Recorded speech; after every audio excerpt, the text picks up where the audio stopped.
আসসালামু আলাইকুম। Freelancer income ভিডির পক্ষ থেকে আপনাদের সবাইকে জানাই আন্তরিক শুভেচ্ছা ও অভিনন্দন। ফটো ম্যানিপুলেশনের ক্ষেত্রে খুবই গুরুত্বপূর্ণ একটা টুলের নাম হলো ফেদার। নট টুল, এটা হচ্ছে একটা সিস্টেম। আমি এটার ব্যবহারটা একটু দেখাই।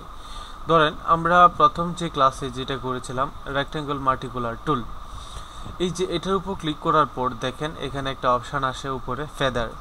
আশা করি এই ফেদার বিষয়টা আপনাদের অনেকেরই ক্লিয়ার না।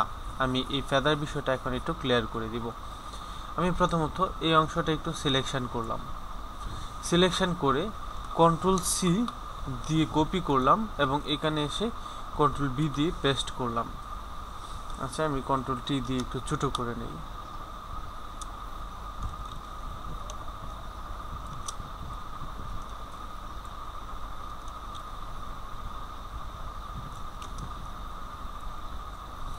আশা করি এই যে বিষয়টা আপনারা দেখতে পাচ্ছেন যে যতটুকু এরিয়া নিয়ে আমি ইমেজটা সিলেকশন করেছি ঠিক ততটুকু এরিয়া এখানে পেস্ট হয়েছে, কিন্তু স্মুথলি পেস্ট হয়েছে। এখন এই যে এরিয়াটা, আমি এটাকে কন্ট্রোল ডি দিয়ে একটু ডিলিট করে দেই। এরিয়াটা একটু স্মুথ করার জন্য এখন যদি আমি এটার উপর ক্লিক করার সময় এখান থেকে ফেদার দেই 70, ফেদার 70 ক্লিক করার পর এখন যদি আমি ইমেজটাকে একটু নেই, হালকা একটু উপরে তুলি, এখন যদি কন্ট্রোল সি দিয়ে কপি করে এখানে পেস্ট করি কন্ট্রোল বি দিয়ে, তাহলে দেখবেন ইমেজটা কেমন হয়েছে। আমি কন্ট্রোল টি দিয়ে ইমেজটাকে একটু ছোটো করে নেই, এখানে এসে এখন এন্টার দিয়ে বসাই।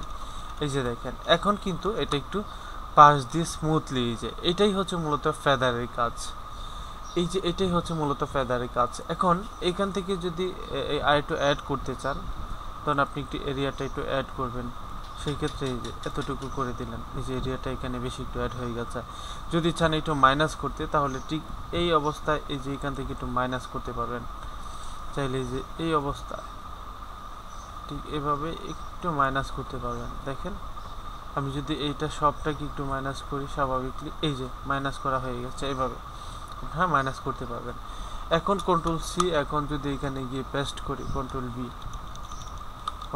বি দিয়ে পেস্ট করি এবং আমি এখান থেকে যদি কন্ট্রোল টি দিয়ে সিলেকশন করি ইমেজটা একটু দেখাই কেমন, তাহলে আপনারা বুঝতে পারবেন। সিলেকশনটা করেছি শিফট অল্টার একসাথে ক্লিক করে, এই যে দেখেন দুইটা ইমেজ, সিলেকশন করে নিলাম। হ্যাঁ এই যে দেখেন দুটো ইমেজ, এইখান থেকে এই যে ফেদারগুলো, এটাই হচ্ছে মূলত ফেদারের কাজ, অর্থাৎ একটু স্মুথ করে আর কি ফেদারের বিষয়টা। তো আশা করি ফেদার বিষয়টা কি সেটা আপনাদের ক্লিয়ার হয়ে গেছে। আপনার ফেদার বিষয়টা এখন সম্পূর্ণ কমপ্লিট হয়ে গেছে। ফেদার নিয়ে আশা করি কোনো প্রবলেম নেই। সবাই ভালো থাকবেন, সুস্থ থাকবেন সেই প্রত্যাশায় বিদায় নিচ্ছি। আসসালামু আলাইকুম।